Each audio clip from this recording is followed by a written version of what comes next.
Yolini Sanchez, Angie. Many individuals may know me as Angie.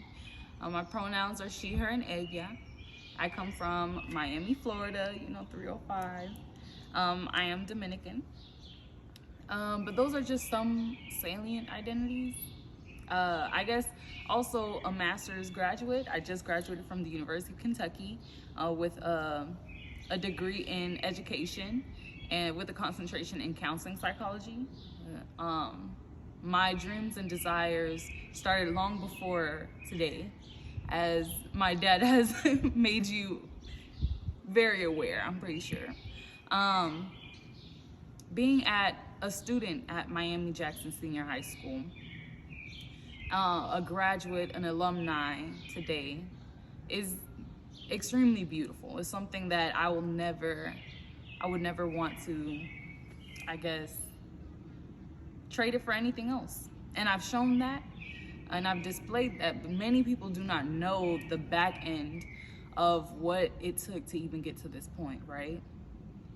So it was in timely fashion, right? I had my graduation. My dad, he drove 18 hours to come so he could experience what I've experienced driving over there back and forth from here, Kentucky, to Miami, Florida. And he decided to take a couple of items for me so it would be less of a wait for me.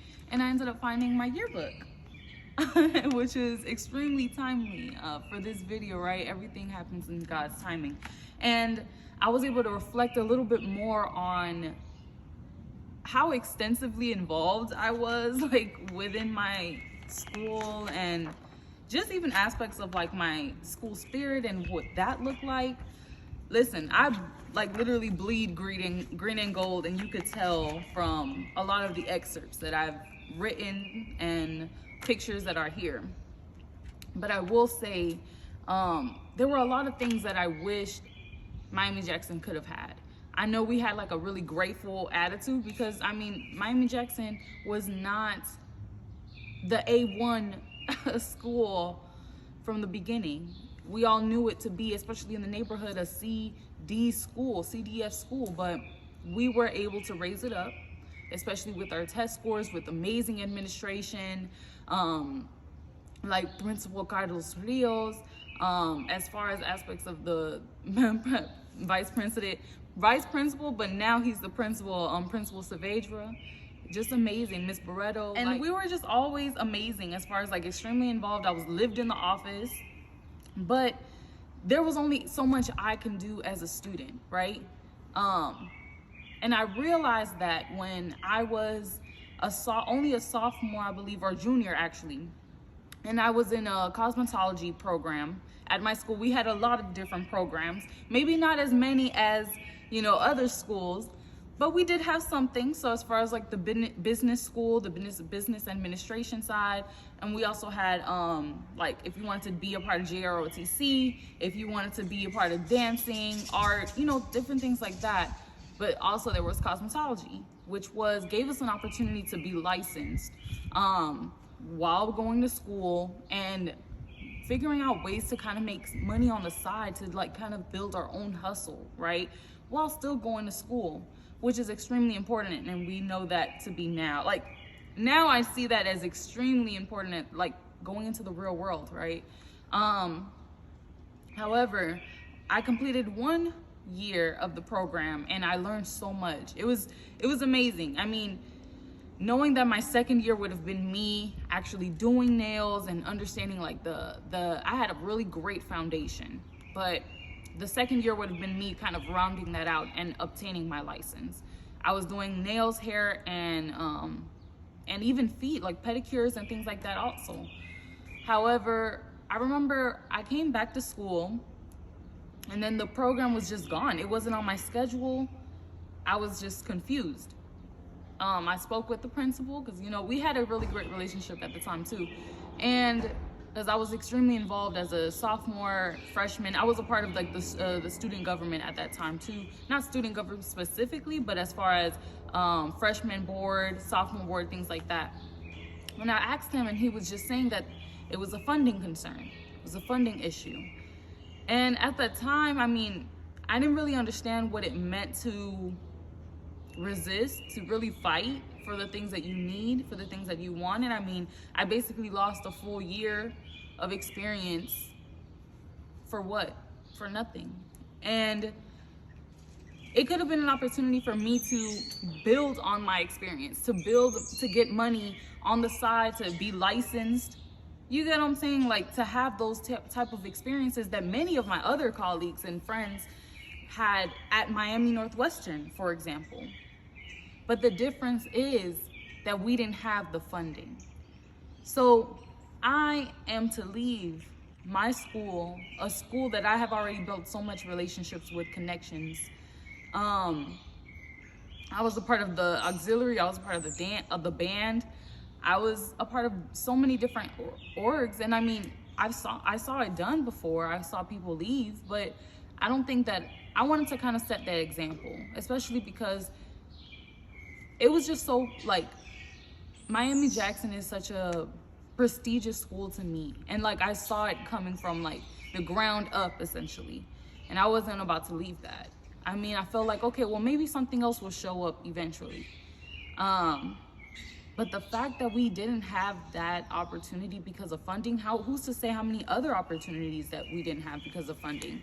Even the culinary program, I believe, failed to expand because of the funding that we didn't have at our school. And don't get me wrong, our administration, we did so much to still keep everything up and running, but the amount of opportunities that our students could have had, you know, coming from a school like Miami Northwestern, is very vastly different. Thankfully, I'm still standing here today. I still made it, but there are a lot of my other colleagues who didn't have that opportunity, you know, didn't really understand or have access to the resources or the things that I had. I mean, I lived in Miss Ross' office, who was my CAP advisor at that time, 2015. May she rest in peace today. But it was only but so many chairs available in her office to just camp out. And I understood that I needed to get a scholarship. I needed the funding to go off to school. I needed that. Like, there was no other way. My family could not do it. I knew that for a fact. It was almost really hard to even get my mom's taxes, okay? It was a struggle. And Miss Ross will attest to that. She was here today. But I just feel like to even graduate from a top 5 university in Florida, the University of Florida. I'm an alumni there. I graduated with a degree in psychology, undergraduate degree, a Bachelor of Science in Psychology, and now with a Master's of Science in Education, with a concentration in counseling psychology. And also I'll be going off to Arizona State University. I haven't made that announcement yet, so you guys have a little sneak peek into my journeys up ahead, but I got accepted into the counseling psychology doctoral program. And so I will be Dr. Sanchez coming soon. But that vision started out at Miami Jackson. And to say that I wasn't able to fully expand as a student because of something as small as funding is really crazy. I actually got involved. Looking at this yearbook, I was able to reflect on a momentous moment, which was when I was a part of an organization with Mr. A and Dr. Mendez to install solar panels at our school. So this is kind of like an image of what the yearbook would look like. The FPL solar panels. This was in 2014. This is literally outside in the patio area. Mr. Alberto Carvalho came out, the superintendent, as he's in this meeting right now. Carlos Rios, This is my Vice President, Yiraitza Hernandez, and Mr. Alberto Carvalho, when they were talking about the solar panels, and they were talking about like, oh, like, what are your thoughts about it? How do you feel like it helped you? And I mean, this was an opportunity for us to kind of get hands-on experience with solar panel, with solar energy, and what that could look like. But for me, internally, I really wanted to install these solar panels. Yes, it was cool, but it was a way for us to save energy, to save money, and get energy like into the school, into like that's provided from the sun. You get what I'm saying? Like these type of things that I felt like, well, I mean, it would save us money. It would save us money so that we can do the things that we want to do. I was also a student government president. So imagine me, like I'm just waiting for money to just roll in so that I can have activities, so I can put that money and that funding into pep rallies, into the sports, as far as like football games, and like get people hyped up about being a Miami Jacks in general. I mean, this was the beginning. This was in 2014.